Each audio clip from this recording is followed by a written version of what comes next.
What is going on, Entertainment? So time comes out with another recap. We talking Love and Hip Hop Atlanta. And y'all, this episode was so funny from beginning to end. So we get the episode started off with Rennie going to Sierra's glam shop to get her hair done. Meanwhile, we know she didn't get her hair done because her hair already looked done when she walked in. They just kind of, production said, hey, come here.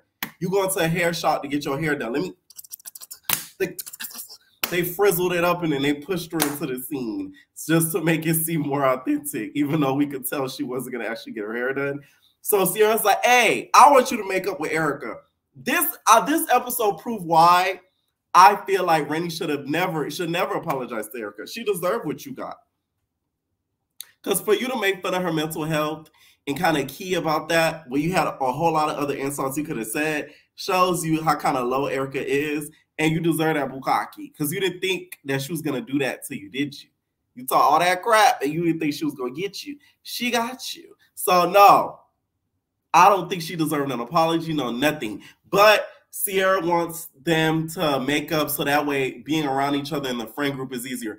When has really Erica being around the group of girls for a long period of time? Erica, to me, a lot of the scenes she films is either with Jock, Karlie, Chaotic, Scrappy, a little bit of Amy. That's really about it. I don't really see her with the Spices and the Rashidas of it all. So I don't get how that could make it weird for them not to be cool, for the group to have a weird dynamic. It just doesn't make any sense to me.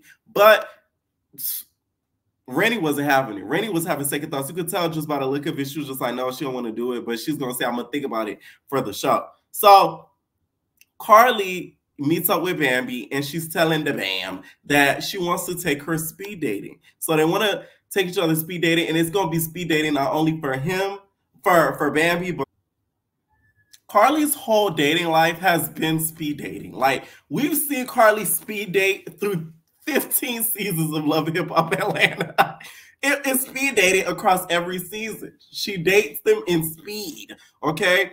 So she not only wants to find Bambi a date, but she wants to kind of see what is in the fish pond because the guy, we gonna call him 1501 guy. 1501 guy has his own thing going on. He's cringy to me on this episode and just in general. He talks like this. What do you mean? Karlie, I don't give a fuck. I'm gonna eat your pussy. And I'm going to still be with you. Look at me, Karlie. I'm eating your pussy. Look at it. I'm like, Karlie, boy, you can pick on because who? Karlie said, hey, you got direct relation to the storylines on Love Hip Hop. I'm going to date you, okay? Now, Yandy and Erica Banks go fragrance testing, and Yandy's talking to Erica Banks about potentially making up with Rennie Rucci. So, this scene gave me Love and Hip Hop Season 2. Y'all remember when Yandy sat down with Erica Mena about Kimbella, and she was like, that's my pud. I'm going to need you to make up with my pud. Because, you know, my pud, that's my best friend. And so on and so forth. It was giving me that type of vibe. So I'm like, this is giving me that this is going to end up real bad. And that Rennie Rucci is going to end up popping the hell out of Erica Banks. But it didn't end up turning out like that. Erica Banks still had hesitation with meeting up with her. But she was more willing to do it than Rennie Rucci does. But she ended up not showing up. So that was kind of weird to me. But Yandy's basically telling her, you know, glue your wig down. Y'all need to make up. Because at the end of the day, it's not worth it. What people are not getting is that Rennie wouldn't have tossed the drink in her face had Erica not kept talking. They could have easily ended the scene and them not be cool. But Erica just kept going on. And on with insults. And on with insults. And on with insults. And was sitting back pretty, acting as if Rennie was pussy. So she showed her like, hey, I'm not. Yeah, so I'll take Rennie Rucci's side on this. Because Erica had it coming. All right? So Bambi goes on her speed date with Karlie. And she's going around to the guys. There's a guy with a beard. She's asking him questions. She's checking off a checklist. And her deal breaker is he can't have a mama. My mama, bitch? Nah, you can't have a mama. I don't blame her, okay? Mama D has really wreaked havoc on Bambi's life, legally and relationship-wise. So can you really be mad at Bambi for not wanting to deal with another mother-in-law? You really freaking can't, okay? The guy don't seem like Bambi's type, though. He gives me office worker. Bambi likes a hug. She likes a rapper. She likes a producer. So maybe this is Bambi's sign to start dating a little bit different. Date a nigga who isn't on the block, but is on a cubicle. You know what I'm saying? Give a cubicle nigga a chance. But he gave me very much cubicle nigga. It might work out though.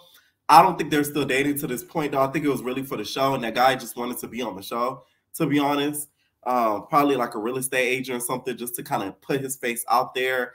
Love Island probably turned him down, so he decided to go. Not Love Island, but Love is Blind. Okay? And then meanwhile, Jessica is drunk boots. Oh my God, you have a beard? Look at you. Look at your beard. First of all, what is Jessica's point on this show? I'm sorry. What is Jessica's point on this show? Like, it's just, all of her scenes seem so out of place. Like, it's like, she belongs on Bravo. Jessica belongs on Bravo. We need to put that bitch in Summer House. Because Love and Hip Hop is just off. It feels so off for her. Like, it's not on brand for her. She belongs in Summer House. Summer House Atlanta. Okay? Better yet, Summer House Buckhead. How about we do that, Andy? You feel me? But Love and Hip Hop, I don't know about that. She was drunk. It was a funny scene, though. Don't get me wrong. But thank God the guy was a little bit of a cornball, because another guy would have felt like, hey, get your hot, drunk, Henny breath out my face. Because she was like just hot Henny breath all in this man's face. Okay? So you could tell he was feeling a little bit uncomfortable. Now, Karlie says the reason why she's doing this is because her man is still dating around, and that her punani is still wet. She says she gets wetter than the Chattahoochee River.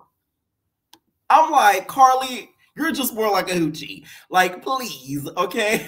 Like, we didn't need to know that, girl. Like, we know we know it's west down there. What Jocelyn said on that season, you got woobies down there. We know you got woobies down there. We didn't need to know that. Okay? That's why the niggas be coming. They know you got that water. All right? So Yandy and Sierra and Rennie Rucci on me. Mind you, during this dating session, there's this guy that pulls up. I guess Karlie is familiar with him, but he said, "What's up?" I'm like, Karlie's just like, she quivering in her boots, okay? Because the guy is just all on her body. You know my body. He was just all on her, and Karlie was just letting it come about. That to me seems like more of Karlie's type than that 1501 dude. 1501 to me, he doesn't have the swag that I have seen Karlie Red date. You know what I'm saying? Like, he doesn't have the swag that Karlie usually goes for. So them being together is extremely weird to me. Just my opinion. Okay? Now, next thing you know, we see Rennie Rucci, Yandy, and Sierra at a batting cage. This is how you know that scene didn't have the right intentions to begin with. If y'all wanted for the girls to make peace, what makes y'all think that involving bats, a ball, batting cage, a physical activity is the right way to go about it? Those are all signs of let's stomp. Y'all could have made them meet at a restaurant somewhere with no glass, like for ice cream. That would have been a better, because you can't throw ice cream. The bitch is hard. Okay, you're gonna have to wait for that bitch to melt for you to throw it. Not even for drinks, because drinks could get thrown. We seen what happened with Erica and Kimbella. Okay, but ice cream, that bitch is hard. You're gonna have to like, Y'all could have did that, but no, y'all met at a batting cage playing baseball. So they're waiting for Erica. Of course, Rennie Rucci, athletic ass. She hitting the bat. She thinking of all the times Erica done called her all types of slurs and insults. Next thing you know, Erica doesn't show up. This is why Rennie should have never said yes to the whole situation. What I think happened is somebody got in Erica's ear. They said, oh, you gonna apologize to her and be cool with her after she threw that drink in your face, bitch? She gave you a bukkake. She nutted on your face, bitch. And you gonna make up with her? Yeah. So because of that, I think she didn't show up. She didn't end up showing up to the scene. She called on FaceTime, called Yandy. Yandy's messy ass is talking to her.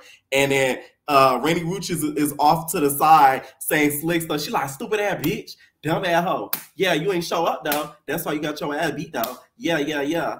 Okay, Erica, I guess she couldn't hear it because she wasn't replying back, but she know Rennie Rucci, dog walker, so she wasn't really saying nothing. She was just like, man, like I don't think it's the right time to really meet at a cage. So at a cage isn't the right time to meet because it's just like, what we gonna bet for 10-0? Like the fuck? She didn't show up. Okay, I like Erica Banks. I feel like we actually see her personality on the show, a personality I think she didn't have. I just think in this situation, she was dead ass wrong. Okay? Do I think they need to make up? No, because they're not in the same circle. Like, no, they don't have to. Some people you don't have to be cool with. It's okay. And Erica still never took accountability for what she did. She just acted as if she did nothing wrong. Now, Mazy and Amy me, aka who the fuck did I marry? Amy, run. Okay? I don't care if you got Balenciaga shoes on.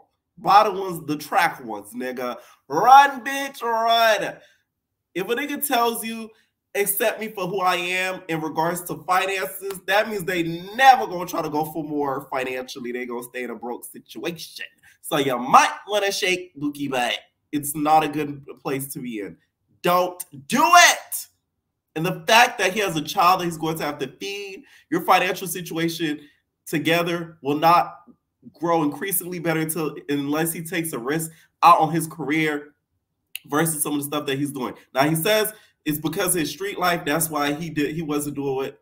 That's why it's hard for him to get in a place financially where he's greater than Amy or can compete with Amy, which I get. But Amy is at a point in time right now, she's thriving. So she's low-key taking care of the boy. I felt bad for Amy because you could tell Amy really liked him, but he can't pay. What Karlie say? Did you even pay her rent? Like, he can't even pay the rent. Like, oh. It'd be better too if he like kind of took accountability, like, okay, like I'm gonna do better, like, no, I'm gonna do this, I'm gonna do that. Apparently he's been saying that for forever and nothing has really happened. So that's your inkling, Erica, to do the Apollo and get the fuck on. As sad as it is, some people you just have to let go in situations like this, especially if you're not seeing no progress. So them feelings gonna have to go. And then we get to this double date. Karlie has a double date with the Bam, okay? And she invites the beer dude, and Karlie invites her.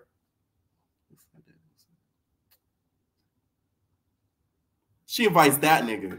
I don't even remember the nigga name. He pulls up with her. This was one of the funniest scenes I see on Love and Hip Hop in a minute. They having a double date, they eating. Next thing you know, Karlie gets a call. Bring! It's the 1501 nigga. Karlie, where the fuck is you, nigga? You think you gonna cheat on me, bitch? I see you. I'm watching you right now. I'm in the bushes. I'm in the bushes. Look at me. I'm in the bushes, nigga. Karlie's like, what? She runs out, and I really think that guy that's in that date with Karlie, they got chemistry. Karlie should pursue that more than anything, okay? So Karlie runs off, she waddles. I don't know what was wrong with Karlie's feet. I don't know if this is age getting to her, but the girl couldn't walk straight. She waddles out the house, so she's looking for 1501 guy, and then he's just like, yeah, I tracked you, bitch. I got you. You thought you was slick? You thought you was gonna get one over on me? Karlie's like, what you mean? I'm doing everything you did to me, though. I'm doing everything you did to me, though. They're going back and forth. For him to track her is another level of insane. Okay? It was giving me Caught in the Act, Unfaithful. This is Tammy Roman, and you're watching Caught on the Act, Unfaithful. Okay? It was giving me Caught in the Act, Unfaithful. Listen, let me tell you something. The other day, right, I'm on my computer working, and then I'm looking at the TV because it's muted, and then I see Caught in the Act, Unfaithful. And it's William the Baddest. I said, bitch, now I know this show fake because William the Baddest, he does all types of improv shows. So I know the show not real now. And I was lucky disappointed because I thought the show was real from some of the episodes I have seen. But when I looked up and seen William the Baddest walking his Big Debbie cakes, cheating with somebody, I said, this can't be real. This can't be real. Okay? Caught in the Act, Unfaithful. So they start going back and forth. The guy almost fights Karlie's date. Security looked like they was going to let that happen. So the guy goes in his car. Karlie wobbles to the car. No, don't leave. You do this all the time to me. Bambi's begging for mercy in Karlie's honor. Like, hey, please don't cheat on my friend. Please don't cheat on my friend. If you got to beg a nigga to don't cheat on your friend, let that nigga go. They start going back and forth. Next thing you know, Karlie trying to hit him through the window. He's like, you can't catch me. Look at me. I'm like a gator. I'm like a gator. You can't catch me. You can't catch me. He ends up driving off. Karlie's is just sitting there wobbled and disappointed. Okay? So Karlie's like 15-0 when it comes to love and hip-hop relationships. It's really sad. All right? At this point, Karlie, you might want to consider dating a girl.